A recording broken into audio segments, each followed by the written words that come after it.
ખેડૂત ભાઈઓ, આપણા કપાસના પાકની અત્યારના સમયની પૂરતી સ્વરૂપે આપવામાં આવતી પોષક તત્વોની જરૂરિયાત જે કાંઈ હોય છે એ જરૂરિયાત અત્યારના સમયે આપણા કપાસના છોડ માટે ખૂબ અગત્યની, ખૂબ જરૂરી હોય છે અને તેથી આપણે આપણા કપાસના છોડને, આપણા વાવેતરને શું આપી શકીએ, કેવા રૂપમાં આપી શકીએ અને જે કાંઈ આપણે આપી શકતા હોઈએ એમાં આપણે વિશેષ રૂપમાં શું મિશ્રિત કરીને આપીએ તો આપણા કપાસના છોડની આપણી જે કાંઈ જરૂરિયાતો છોડ માટેની હોય એ આપણા તરફથી સચવાઈ રહે. તો આજના દિવસે આપણે આ મુદ્દા પર ચર્ચા કરીએ છીએ. તેથી આ વિડીયોમાં, આ એપિસોડમાં આપ સૌ દર્શક મિત્રો અવશ્ય બન્યા રહેજો. નમસ્કાર ખેડૂત મિત્રો, જય કિસાન, જય ભારત. ખેડૂત ભાઈઓ, આપણા કપાસના વાવેતરમાં વાવણી વરસાદ જે કાંઈ થયો આપણો એ સમય દરમિયાન જે વાવેતર થયા હોય ત્યાર પહેલા જે કોરામાં કપાસિયા ચોપાયા હોય અને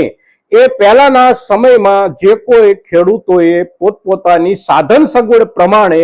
આગોતરા ઉગાડવાનો પ્રયાસ કર્યો હોય ને ઉગાડ્યા હોય, આ બધા જ આપણા જે કાંઈ કપાસના ખેતરો છે એ દરેક ખેતરોમાં, દરેક છોડ માટે અત્યારના સમયની વિશેષ પૂરતી પોષક તત્વોની જે કાંઈ જરૂરિયાત હોય એ સાચવી લેવાનો સમયગાળો હવે આપણી સામે આવી રહ્યો છે. કારણ કે અત્યારથી આપણે જોઈએ તો ખૂબ વધારે આગતરા છોડ હોય એને આપણે બાદ કરીએ તો એકંદર સમય પ્રમાણેના આગતરા અને વાવણી વરસાદની આસપાસમાં ઉગાડવામાં આવેલા આપણા કપાસના પાકને અત્યારે વિશેષ પ્રમાણમાં પોષક તત્વોના રૂપમાં સારવારની જરૂર હોય છે અને એ સારવાર આપણે દરેક ખેડૂતો કરતા હોઈએ છીએ. ખાસ કરીને આપણા કપાસના છોડ માટે પૂરતી ખાતર તરીકે, પૂરતી પોષક તરીકે આપણે જે નાઇટ્રોજન આપતા હોઈએ છીએ અને યુરિયાના સ્વરૂપમાં નાઇટ્રોજન આપણે આપતા હોઈએ, અગર તો આપણે એમોનિયમ સલ્ફેટ એટલે કે મુરસ્યાના સ્વરૂપમાં પૂરતી ખાતર આપતા હોઈએ, એ આપણી અત્યાર સુધીની પરંપરા રહી છે અને હજી પણ આપણે એ રૂપમાં આપતા હોઈએ અને આપી શકીએ, એમાં કોઈ તકલીફ નથી. પણ અત્યારના સમય પ્રમાણે હવે આપણને આ બધા જ તત્વો જે વોટર સોલ્યુબલ સ્વરૂપમાં મળે છે, એટલે કે પાણીમાં ઓગળી જતા તત્વોના રૂપમાં જે કાંઈ ખાતરો આપણને ઉપલબ્ધ છે એ ખાતરોને અત્યારના સમયે આપણે આપણા છોડને ડ્રીપ ઇરિગેશન હોય આપણી પાસે અને ડ્રીપ મારફત આપીએ, અગર તો આપણે છોડને ફોલિયર સ્પ્રે મારફત આપીએ તો આપણે જે જમીન પર યુરિયા આપતા હોઈએ કે એમોનિયમ સલ્ફેટ આપતા હોઈએ એના કરતા ઝડપથી અને એના કરતા ખૂબ સારો લાભ થવાની શક્યતાઓ છે. કારણ કે સમય પ્રમાણે નવા નવા રૂપમાં આવતા જતા સંશોધનો જે કાંઈ હોય છે એ સંશોધનો હંમેશા પાછળના આપણા જે કાંઈ પ્રયોગો હોય અને પાછળના આપણા જે કાંઈ અનુભવો હોય એમાંથી આપણી વિશેષ અનુકૂળતાને ધ્યાનમાં રાખી અને નવા સંશોધનો આપણા સુધી આવતા હોય છે. એટલે વોટર સોલ્યુબલ ફર્ટિલાઇઝર જે કાંઈ છે એનો આપણે પ્રયોગ કરીએ તો સૌથી પહેલા આપણા છોડ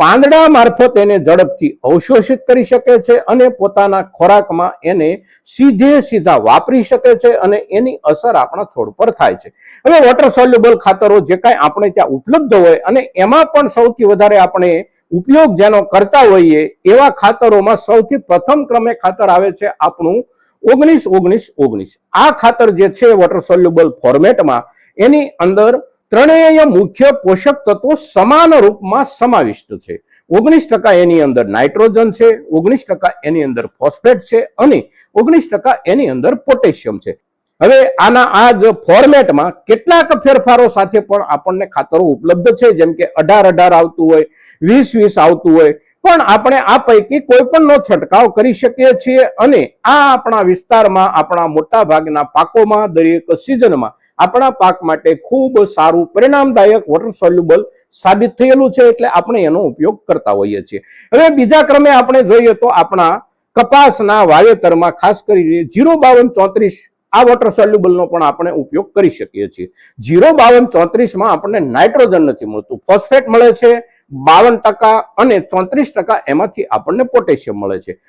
ત્રીજા ક્રમે આપણે જોઈએ તો 12-61. 12-61 માંથી આપણને પોટેશિયમ નથી મળતું, પણ 12% નાઇટ્રોજન મળે છે અને 61% એમાંથી આપણને ફોસ્ફેટ મળે છે. ત્યાર પછીનું ખાતર જે છે એ ખાતર એટલે 00-50. 0050 ની અંદર આપણને નાઇટ્રોજન પણ નથી મળતું, ફોસ્ફેટ પણ નથી મળતું, પણ 50% પોટેશિયમ અને સાથે સાથે એમાં 17% આપણને સલ્ફેટ મળે છે. અને તેથી આ જે ખાતર છે એ આપણા છોડની સલ્ફેટની જરૂરિયાત પણ પૂરી પાડતું વોટર સોલ્યુબલ ખાતર છે. હવે આ જેટલા વોટર સોલ્યુબલ આપણા ખાતરો છે એ ખાતરો પૈકી મોટા ભાગના ખાતરોમાં અને એમાં પણ ખાસ કરીને 19-19 જે છે સમાન તાત્વિક ભાર ધરાવતું ખાતર, એની સાથે આપણે કોઈ પણ જંતુનાશક ઉમેરી અને છંટકાવ પણ કરી શકીએ છીએ. સાથે સાથે કોઈ પણ ફૂગનાશક એમાં મેળવી અને પણ આપણે છંટકાવ એનો કરી શકીએ છીએ, જેથી કરીને આપણા અત્યારના સમયમાં ફૂગ લાગવાની જે કાંઈ સમસ્યાઓ હોય એનાથી આપણા છોડનો બચાવ થઈ શકે છે. અને કેટલાક પ્રકારના જે કાંઈ રોગો આવવાની શક્યતા હોય, અગર તો આપણને સામાન્ય રૂપમાં દેખાતા હોય આપણા છોડમાં, તો એની સામે પણ આપણા કપાસના છોડને આપણે સુરક્ષિત કરી શકીએ છીએ. હવે બાકીના જે કોઈ ખાતરો છે એમાં સૌથી અગત્યની જરૂરિયાત આપણી આ બધા ખાતરોની સાથે સાથે હોય છે સૂક્ષ્મ પોષક તત્વોની. સૂક્ષ્મ પોષક તત્વોના જે ફોર્મેટ આવે છે એમાં ગ્રેડ 4, ગ્રેડ 5, આપણે ગ્રેડ 4 કે ગ્રેડ 5 કોઈ પણનો ઉપયોગ કરી શકીએ છીએ. પણ આપણે જ્યારે આ બંને ખાતરોની ખરીદી કરવા જઈએ છીએ ત્યારે આપણે એક વાતનું ધ્યાન રાખવાનું છે કે સૂક્ષ્મ પોષક તત્વો અને જે મુખ્ય પોષક તત્વો વોટર સોલ્યુબલ સ્વરૂપમાં આપણને ઉપલબ્ધ છે એમાંથી મુખ્ય પોષક તત્વોના હેતુથી આપણે જે ખરીદીએ છીએ એની સાથે બંધ બેસતું સૂક્ષ્મ પોષક તત્વો જ આપણે ખરીદીએ અને એને માટે આપણે જેની ખરીદી કરવા માંગીએ છીએ એની ચર્ચા આપણા એગ્રો ડિસ્ટ્રીબ્યુટર સાથે વિગતવાર કરીએ અને એના અભિપ્રાયના ધોરણે જ આપણે એનો અમલ કરીએ. આપણે 19-19 ખરીદીએ છીએ તો એની સાથે આપણે સૂક્ષ્મ પોષક તત્વોનો કયો ગ્રેડ વાપરવાનો છે એની સલાહ પ્રમાણે આપણે ખરીદીએ અને એની સલાહ પ્રમાણે આપણે વાપરીએ. હવે આમાં કેટલાક ખેડૂતો આપણને મોટા ભાગે એવું કહેતા હોય છે કે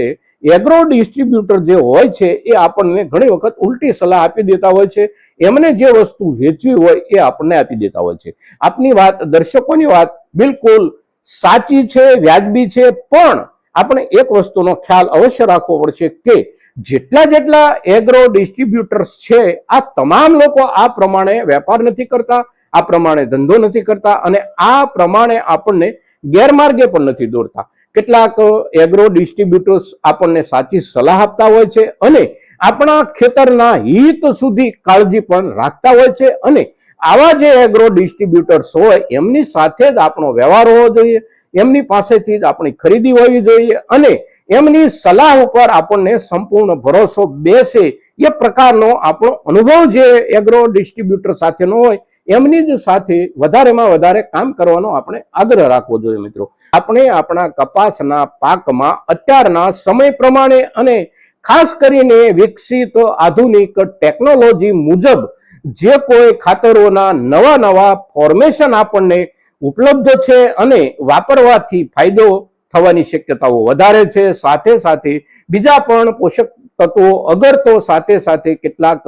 રોગ પ્રતિકારક તત્વો આપણે જેમાં ઉમેરી શકીએ એવા વોટર સોલ્યુબલ ખાતરોનો મહત્તમ આપણે ઉપયોગ કરીએ. આ પ્રમાણે આપણે આપણા છોડ કે આપણા વાવેતરની કાળજી રાખીશું તો ફાયદો થવાની શક્યતાઓ આપણી વિશેષ રૂપમાં બને છે. મિત્રો, આજના દિવસે આપણી કપાસના પાક પરની અત્યારના સમયની પોષક જરૂરિયાતની જે ચર્ચા કરીએ છીએ એ ચર્ચા ખૂબ અગત્યની છે અને આપણી આ અગત્યની ચર્ચા મહત્તમ ખેડૂતો સુધી પહોંચે એને માટે આપ સૌના તરફથી પ્રયાસો થાય એ પણ જરૂરી છે અને આપ સૌ એ પ્રયાસો કરશો એવી અપેક્ષા સાથે જય કિસાન, જય ભારત.